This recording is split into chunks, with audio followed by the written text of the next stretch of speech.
ನಮಸ್ಕಾರ ವೀಕ್ಷಕರೇ. ರಾಷ್ಟ್ರ ರಾಜಕೀಯದಲ್ಲಿ ಜಿರಳೆ ದೊಡ್ಡ ಇಂಪ್ಯಾಕ್ಟ್ ಮಾಡದೇ ಇದ್ರೂ ದಿಕ್ಕನ್ನ ಬದಲಿಸೋ ಕೆಲಸ ಮಾಡಿರೋದಂತೂ ನಿಜವೇ. ಸತತ 1 ವರ್ಷದಿಂದ ಜನ್ಸಿಗಳನ್ನ ಬೀದಿಗೆ ಇಳಿಸಿ ಹೋರಾಟ ಮಾಡಿಸ್ತೀವಿ ಅಂತ ರಾಹುಲ್ ಹೇಳ್ತಾ ಬಂದು ಕೊನೆಗೂ ಜಿರಳೆಗಳ ಮುಖಾಂತರ ಅದನ್ನ ಬಿಂಬಿಸೋ ಕೆಲಸ ಆಗಿದೆ. ಇದರ ಬೆನ್ನಲ್ಲೇ ಒಂದು ಸಮೀಕ್ಷೆ ಬಂದಿದೆ. ಅದರಲ್ಲಿ ಇಂದಿನ ಯುವ ಪೀಳಿಗೆ ಯಾರನ್ನ ನೆಚ್ಚಿಕೊಂಡಿದೆ ಅನ್ನೋ ವರದಿಯನ್ನ ಬಿಚ್ಚಿಡ್ತಾ ಇದೆ. ಇದು ಒನ್ ಸೈಡೆಡ್ ಆಗಿರದೆ ಎಲ್ಲರೂ ಗಮನ ಹರಿಸಿ ನೋಡಲೇಬೇಕಾದಂತ ರೀತಿಯಲ್ಲಿ ಗುರುತಿಸಿಕೊಳ್ತಾ ಇದೆ.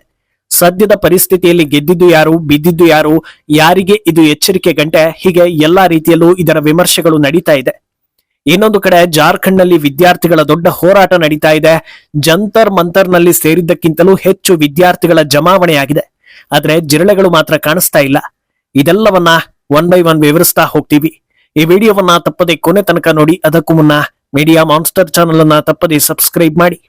ಎಸ್, ಕಳೆದ 1 ತಿಂಗಳಿನಿಂದ ನಡೆದ ಎಲ್ಲಾ ಬೆಳವಣಿಗೆಗಳನ್ನ ನೋಡಿದ ಜನರಿಗೆ ಈಗ ಒಂದು ಕ್ಲಿಯರ್ ಕಟ್ ಆಗಿ ಅರ್ಥ ಆಗಿರೋ ವಿಷಯ ಏನಂದ್ರೆ, ಈ ಹೋರಾಟ, ಪ್ರತಿಭಟನೆ, ಹಂಗಾಮ ಇದ್ಯಾವುದನ್ನು ವಿದ್ಯಾರ್ಥಿಗಳ ಭವಿಷ್ಯದ ದೃಷ್ಟಿಯಿಂದ ಮಾಡಿರೋದಲ್ಲ, ರಾಜಕೀಯದ ದುರುದ್ದೇಶವನ್ನ ಇಟ್ಕೊಂಡೇ ಮಾಡಿರೋದು.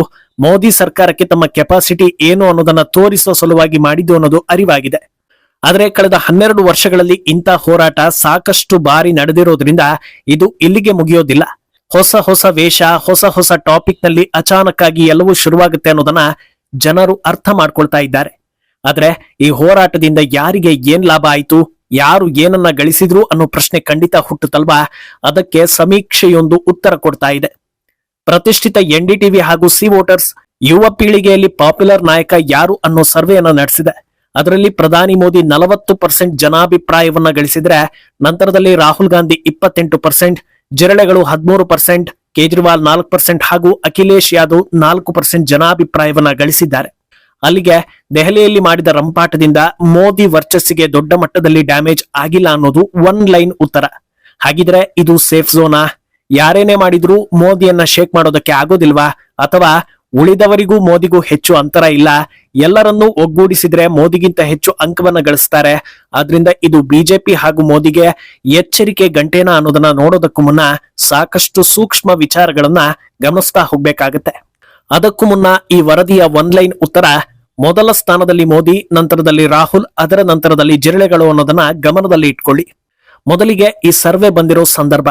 ಕಳೆದ 1 ತಿಂಗಳಿಂದ ಮಾಧ್ಯಮಗಳು, ಸೋಷಿಯಲ್ ಮೀಡಿಯಾ ಎಲ್ಲೇ ನೋಡಿದ್ರು ಸರ್ಕಾರದ ವಿರುದ್ಧ ಜನ್ಸಿ ರೊಚ್ಚಿಗೆದ್ದಿದ್ದಾರೆ ಅನ್ನೋದನ್ನ ಬಿಂಬಿಸೋ ಪ್ರಯತ್ನ ದೊಡ್ಡ ಮಟ್ಟದಲ್ಲಿ ನಡೀತಾ ಇದೆ. ಇಡೀ ಎಕೋಸಿಸ್ಟಮ್ ಇದಕ್ಕಾಗಿ ಕೆಲಸ ಮಾಡ್ತಾ ಇದೆ.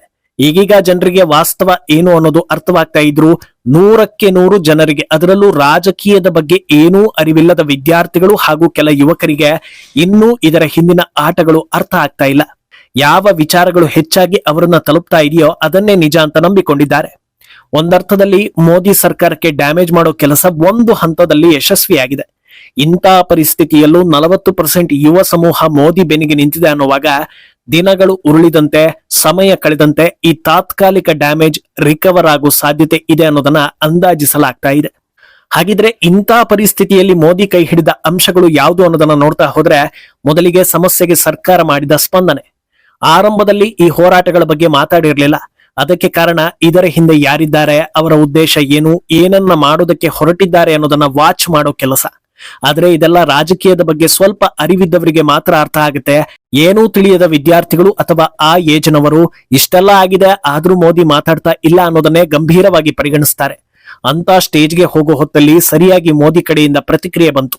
ಕೇವಲ ಒಂದು ಹೇಳಿಕೆಗೆ ಮುಗಿಸದೆ ನಾವು ಇದನ್ನ ಸೀರಿಯಸ್ ಆಗಿ ತೆಗೆದುಕೊಂಡಿದ್ದೀವಿ ಅಂತ ಬಿಲ್ ಪಾಸ್ ಮಾಡೋ ಲೆವೆಲ್ಗೆ ಒಂದೊಂದೇ ಹೆಜ್ಜೆಯನ್ನ ಇಡ್ತಾ ಬಂದ್ರು. ಇದು ಸಾಂದರ್ಭಿಕವಾಗಿ ಹುಟ್ಟಿದ ವಿರೋಧಿ ಅಲೆಯನ್ನ ಮೆಲ್ಲಗೆ ಶಮನ ಮಾಡ್ತಾ ಬಂತು. ಇದನ್ನೇ ಟರ್ನಿಂಗ್ ಪಾಯಿಂಟ್ ಅಂತ ಹೇಳಲಾಗ್ತಾ ಇದೆ. ಮತ್ತೊಂದು ಕಾರಣ, ಪೇಪರ್ ಲೀಕ್ ವಿಚಾರದಲ್ಲಿ ಕಾಂಗ್ರೆಸ್ ಎಕ್ಸ್ಪೋಸ್ ಆಗಿದ್ದು. ವಿಪಕ್ಷದಲ್ಲಿ ನಿಂತು ಈ ಬಗ್ಗೆ ಆಡಳಿತ ಪಕ್ಷವನ್ನ ಪ್ರಶ್ನೆ ಮಾಡಬೇಕಿತ್ತು, ಸರಿ, ಅದನ್ನ ಮಾಡಿದ್ರು, ಗಲಭೆಯನ್ನು ಎಬ್ಬಿಸಿದ್ರು. ಆದ್ರೆ ಇದೆಲ್ಲವನ್ನೂ ಮಾಡ್ತಾ ಇರೋದು ವಿದ್ಯಾರ್ಥಿಗಳಿಗೆ ಅನ್ನೋದನ್ನ ಆರಂಭದಲ್ಲಿ ಹೇಳಿದ್ರಿಂದ ಕೆಲ ವಿದ್ಯಾರ್ಥಿಗಳು ವಿಪಕ್ಷಗಳು ನಮ್ಮ ಜೊತೆ ಇದೆ ಅಂತಲೇ ನಂಬಿಕೊಂಡಿದ್ವು. ಆದ್ರೆ ಯಾವಾಗ ಇದಕ್ಕೊಂದು ಕಠಿಣ ನಿಯಮ ತರೋಣ, ಬನ್ನಿ ಚರ್ಚೆ ಮಾಡೋಣ, ಬಿಲ್ ಪಾಸ್ ಮಾಡೋಣ ಅಂತ ಕೇಂದ್ರ ಸರ್ಕಾರ ಕರೆ ಕೊಡ್ತೋ ಆಗ ತಮ್ಮ ಅಸಲಿ ಬಣ್ಣವನ್ನ ತೋರಿಸಿದ್ರು. ವಿದ್ಯಾರ್ಥಿಗಳಿಗಾಗಿ ತರ್ತಾ ಇರೋ ಬಿಲ್ಲನ್ನ ಕಾಂಗ್ರೆಸ್ ಯಾಕೆ ವಿರೋಧಿಸ್ತಾ ಇದೆ ಅನ್ನೋ ಪ್ರಶ್ನೆ ಜನ್ಸಿಗಳಲ್ಲಿ, ಯುವಕರಲ್ಲಿ ಮೂಡ್ತು. ಅಲ್ಲಿಗೆ ಇವರಿಗೆ ನಾವು ಉದ್ಧಾರ ಆಗೋದು ಇಷ್ಟ ಇಲ್ಲ, ಕೇವಲ ತಮ್ಮ ರಾಜಕೀಯವನ್ನ ಮಾತ್ರ ಕಾನ್ಸಂಟ್ರೇಟ್ ಮಾಡ್ತಾ ಇದ್ದಾರೆ ಅನ್ನೋದು ಸಾಕಷ್ಟು ಜನರಿಗೆ ಅರ್ಥವಾಗ್ತಾ ಹೋಯ್ತು. ಇದು ಕೂಡ ಇಂಥ ಸಂದರ್ಭದಲ್ಲೂ ಮೋದಿ ಮೊದಲ ಸ್ಥಾನದಲ್ಲಿ ಇರೋದಕ್ಕೆ ದಾರಿ ಮಾಡಿಕೊಟ್ಟ ವಿಷಯ. ಮತ್ತೊಂದು ಕಾರಣ ಸಿಜೆಪಿ ಎಕ್ಸ್ಪೋಸ್ ಆಗಿದ್ದು. ಹೋರಾಟದ ಆರಂಭದ ಮೊದಲ ವಾರ ಇದು ವಿದ್ಯಾರ್ಥಿಗಳ ಹೋರಾಟ ಅಂತ ನಂಬಿಕೊಂಡು ಬಂದಿದ್ದ ಸಾಕಷ್ಟು ಜನರಿದ್ರು. ಆದರೆ ಯಾವಾಗ ಹಿಂದೂ ವಿರೋಧ ಆಂಟಿ ಇಂಡಿಯನ್ ಲಿಸ್ಟ್ ನಲ್ಲಿ ಗುರುತಿಸಿಕೊಂಡವರು, ಕಾಶ್ಮೀರವನ್ನ ಮತ್ತೆ ಉಗ್ರ ಕೂಪ ಮಾಡೋದಕ್ಕೆ ಕಷ್ಟಪಡ್ತಾ ಇರುವವರು, ಉಗ್ರರ ರಿಲೀಸ್ಗೆ ಒತ್ತಾಯ ಮಾಡ್ತಾ ಇರುವವರು ಓಡೋಡಿ ಬಂದು ಭಾಗಿಯಾಗ್ತಾ ಇದ್ದಾರೋ ಆಗ್ಲೇ ವಿದ್ಯಾರ್ಥಿಗಳಿಗೆ ಸಂಶಯ ಬರೋದಕ್ಕೆ ಶುರುವಾಗಿತ್ತು. ಅಂತರವನ್ನ ಕಾಯ್ದುಕೊಳ್ತಾ ಬಂದಿದ್ರು. ಗಲಭೆ ನಡೆಯೋ ದಿನ ಬಂದಾಗ್ಲಂತೂ ಅಲ್ಲಿ ವಿದ್ಯಾರ್ಥಿಗಳು ಇರಲೇ ಇಲ್ಲ, ದುಷ್ಕರ್ಮಿಗಳೇ ತುಂಬಿ ಹೋಗಿದ್ರು. ಇದರ ನೆಗೆಟಿವ್ ಎಫೆಕ್ಟ್ ಗಲಭೆ ಬಳಿಕ ಜಿಲ್ಲೆಗಳಿಗೆ ಅನುಭವ ಆಗ್ತಾ ಬಂತು. ಆದ್ರೆ ಇನ್ನೂ ಡ್ಯಾಮೇಜಿಂಗ್ ಅನ್ನೋ ಹಾಗೆ ಪಂಜಾಬ್, ಕರ್ನಾಟಕ, ಇತರೆ ರಾಜ್ಯಗಳ ಪೇಪರ್ ಲೀಕ್ ಬಗ್ಗೆ ಮಾತಾಡಿ ಅಂದ್ರೆ ಜಿಲ್ಲೆಗಳ ಬಾಯಲ್ಲಿ ಶಬ್ದವೇ ಬರಲಿಲ್ಲ. ಒಂದು ವೇಳೆ ಅಲ್ಲೂ ಹೋರಾಟ ಮಾಡಿ ಶಿಕ್ಷಣ ಸಚಿವರ ರಾಜೀನಾಮೆ ಕೊಡಿಸಿದ್ದಿದ್ರೆ ಕಾಂಗ್ರೆಸ್ ಅನ್ನ ಬೀಟ್ ಮಾಡೋ ಜನಪ್ರಿಯತೆ ಜಿಲ್ಲೆಗಳಿಗೆ ಬರ್ತಾ ಇತ್ತು ಅನ್ನೋದನ್ನ ಕೂಡ ಅಂದಾಜಿಸಲಾಗ್ತಾ ಇದೆ. ಏನು ಈ ಅಂಕಿ ಅಂಶಗಳಲ್ಲಿ ಅರ್ಥ ಆಗ್ತಾ ಇರೋ ಇನ್ನೊಂದು ವಿಷಯ ಕೂಡ ಇದೆ. ಅದೇನಂದ್ರೆ ಕೇವಲ ಹಿಂದೂಗಳಲ್ಲಿ 40% ಯುವಕರು ಮಾತ್ರ ಮೋದಿಗೆ ಬೆಂಬಲ ಕೊಡ್ತಾ ಇರೋದು. ಬಾಕಿ ಉಳಿದವರೆಲ್ಲ ಸಾಲಿಡ್ ಆಗಿ ಕಾಂಗ್ರೆಸ್ ಬೆನ್ನಿಗೆ ನಿಂತಿದ್ದಾರೆ.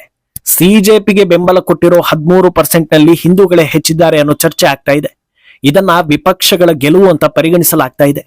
ಯಾಕಂದ್ರೆ ಇಲ್ಲಿಯ ತನಕ ಹಿಂದೂಗಳು ಬಿಜೆಪಿಗೆ ಗಟ್ಟಿಯಾಗಿ ನಿಂತಿರೋದ್ರಿಂದ ಹಿಂದೂಗಳನ್ನ ನಾಶ ಮಾಡ್ತೀವಿ ಅಂತ ಓಪನ್ ಸ್ಟೇಟ್ಮೆಂಟ್ ಅನ್ನ ಕೊಟ್ಕೊಂಡು ಅವರನ್ನ ಸೆಳೆಯೋದು ಕಷ್ಟ ಇತ್ತು. ಈ ಹೊತ್ತಲ್ಲಿ ಸಿಜೆಪಿ ಬಂದಿದ್ದರಿಂದ ಹಿಂದೂಗಳು ಡೈವರ್ಟ್ ಆಗಿ ಆ ಕಡೆ ಹೋಗಿದ್ದಾರೆ. ನೇರವಾಗಿ ಸಿಕ್ಕದೇ ಇದ್ರೆ ಏನಂತೆ ಜಿರಳೆಗಳ ಮೂಲಕ ಪರೋಕ್ಷವಾಗಿ ಹಿಂದೂಗಳ ಬೆಂಬಲ ಸಿಗ್ತಾ ಇರೋದು ಮೋದಿ ಹಾಗೂ ಬಿಜೆಪಿಗೆ ದೊಡ್ಡ ಹಿನ್ನಡೆ ಅಂತ ಪರಿಗಣಿಸಲಾಗ್ತಾ ಇದೆ. ಆದ್ರೆ ದಿನ ಕಳೆದಂತೆ ಇದು ಯಾವ ರೀತಿ ಬೇಕಾದ್ರೂ ತಿರುವು ಪಡೆಯೋ ಸಾಧ್ಯತೆ ಕೂಡ ಇದೆ. ಈಗ ಸಿಜೆಪಿ ಹಾಗೂ ವಿಪಕ್ಷಗಳಿಗೆ ಗರಬಡಿಸುವ ಇನ್ನೊಂದು ದೊಡ್ಡ ಬೆಳವಣಿಗೆ ಕೂಡ ನಡೀತಾ ಇದೆ. ಅದು ಜಾರ್ಖಂಡ್ ನಲ್ಲಿ ನಡೀತಾ ಇರೋ ದೊಡ್ಡ ಪ್ರತಿಭಟನೆ. ಜೆಪಿಎಸ್ಸಿ ಪರೀಕ್ಷೆಯಲ್ಲಿ ಅವ್ಯವಹಾರ ನಡೆದಿದೆ ಅಂತ ಲಕ್ಷ ವಿದ್ಯಾರ್ಥಿಗಳು ಬೀದಿಗಿಳಿದು ಪ್ರೊಟೆಸ್ಟ್ ಮಾಡ್ತಾ ಇದ್ದಾರೆ. ಯಾವ ಲೆವೆಲ್ಗೆ ಅವ್ಯವಹಾರ ಅಂದ್ರೆ ಈ ವಿದ್ಯಾರ್ಥಿನಿಗೆ 300ಕ್ಕೆ 299.175 ಅಂಕ ಬಂದಿದೆಯಂತೆ. ಆದ್ರೂ ಕೂಡ ಈಕೆಗೆ ಸೀಟ್ ಸಿಕ್ಕಿಲ್ಲ ಅಂದ್ರೆ ಇದಕ್ಕೆ ಯಾವ ರೀತಿ ಉತ್ತರ ಕೊಡಬೇಕು ಅನ್ನೋದು ಗೊತ್ತಾಗೋದಿಲ್ಲ. ಈ ಕಾರಣಕ್ಕೆ ಸಿಎಂ ಹೇಮಂತ್ ಸೊರೇನ್ ರಾಜೀನಾಮೆ ಕೊಡಬೇಕು ಅಂತ ಪಟ್ಟು ಬಿದ್ದಿದ್ದಾರೆ. ಆದ್ರೆ ಆಶ್ಚರ್ಯ ಏನಂದ್ರೆ ನೀಟ್ ಪೇಪರ್ ಲೀಕ್ ಸಂಬಂಧ ವಿದ್ಯಾರ್ಥಿಗಳಿಗೆ ನ್ಯಾಯ ಕೊಡಿಸ್ತೀನಿ ಅಂತ ಅಮೆರಿಕದಿಂದ ಓಡೋಡಿ ಬಂದ ಹೆಜ್ಜಿರಳೆ ಅಭಿಜಿತ್ ದೀಪ್ಗೆ ನಾಪತ್ತೆ. ಪ್ರಧಾನಿ ಬಗ್ಗೆ ಸೊಂಟದ ಕೆಳಗಿನ ಪದ ಬಳಸಿ ಮಾತಾಡೋದು ತಪ್ಪಲ್ಲ ಅಂತಿರೋ ಸೌರವ್ ದಾಸ್ ನಾಪತ್ತೆ. ಕೇಜ್ರಿವಾಲ್, ರಾಹುಲ್ ಗಾಂಧಿ ಎಲ್ಲರೂ ನಾಪತ್ತೆ. ಯಾಕೆ ಇವರೆಲ್ಲ ನಾಪತ್ತೆ ಅಂದ್ರೆ ಜಾರ್ಖಂಡ್ ನಲ್ಲಿ ಆಡಳಿತ ನಡೆಸ್ತಾ ಇರೋದು ಇಂಡಿ ಒಕ್ಕೂಟದ ಆಡಳಿತ ಇರೋ ಸರ್ಕಾರ. ಅಲ್ಲಿಗೆ ಹೆಕ್ತಾನೆ ಹೋಗೋದು ಅಂತ ಅನ್ನಿಸದೇ ಇರುತ್ತಾ? ಇಂಥ ವಿಚಾರಗಳು ಜನಜಿಗಳಿಗೆ ಗೊತ್ತಾದ್ರೆ ಅವರು ಎಷ್ಟು ದಿನಗಳ ಕಾಲ ಜಿರಳೆ ಪಕ್ಷದವರಿಗೆ ಬೆಂಬಲ ಕೊಡ್ತಾರೆ. ಆದ್ರಿಂದ ಹೊಸ ಪಕ್ಷ ಕಟ್ಟೋದು, ಹೊಸತನ ತರುವ ಬಗ್ಗೆ ಮಾತಾಡೋದು, ಹೊಸಬರನ್ನ ಆರಿಸಿ ಅಂತ ಹೇಳೋದು ದೊಡ್ಡ ವಿಷಯ ಅಲ್ಲ. ಆಡೋ ಮಾತಿನಲ್ಲಿ ಮಾಡೋ ಕೆಲಸಗಳಲ್ಲಿ ನಿಜಾಯಿತಿ ಇರಬೇಕು, ದೇಶ ಪ್ರೇಮ ಇರಬೇಕು. ಇದೆಲ್ಲವೂ ಔಟ್ ಆಫ್ ದ ಟಾಪಿಕ್ ಅಂತ ಅಂದುಕೊಂಡ್ರೆ ಅವರನ್ನ ಭಾರತೀಯರು ಯಾವಾಗ್ಲೂ ಔಟ್ ಮಾಡ್ತಾನೆ ಇರ್ತಾರೆ. ಈ ಬಗ್ಗೆ ನಿಮ್ಮ ಅಭಿಪ್ರಾಯವನ್ನ ತಪ್ಪದೆ ಕಮೆಂಟ್ ಮೂಲಕ ತಿಳಿಸಿ.